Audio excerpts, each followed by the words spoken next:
လူဆိုသည်မှာသီလသမာဓိသိက္ခာပြည့်စုံမှသာကြီးတဲ့လူကိုယုံသေးရွယ်လူကိုလေးစားငယ်သူကိုသနာရမှာဟောဒီလူမြေကဘာလာရင်နှချောင်းငယ်လူဖြစ်လာ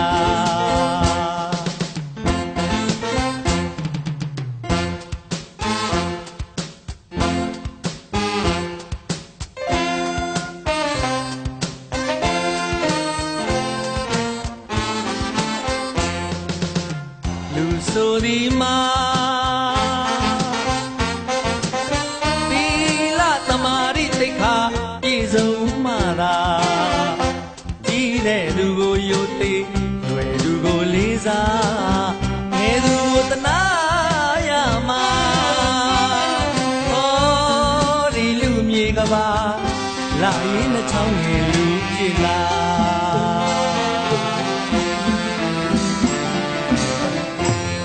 အတ္တဆွဲနဲ့တပုတ်တဲ့သမားဟာနွားနဲ့မချသူလေးမွေးစိတ်ယုံမှာသစ္စာတရားဆိုတာသူတို့အသက်နှလုံးမှာလုံးလုံးစိတ်သုံးငါစိတ်တွေဖုံးလို့နေတာဘုံအသိလူသားမိုက်အားခဏတာရလာဘဝမှာလူနဲ့တူအောင်နေစမ်းပါ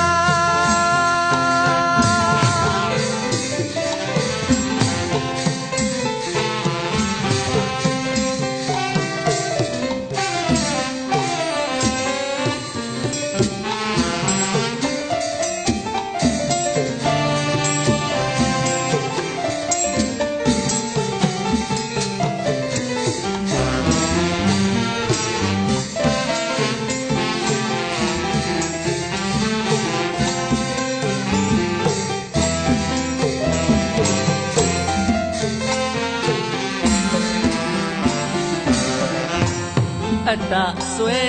နဲ့တပုတ်တဲ့သမားဟာနွားနဲ့မချသူလေးမွေးစိတ်ယုံမှာ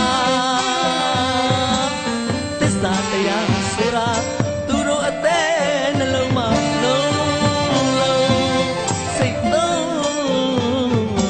ငါစိတ်တွေဖုံးလို့နေတာဘိုးအပင်လူသားငမိုက်ပါခဏတာရလာဘဝမှာလူနဲ့တူအောင်နေစမ်းပါ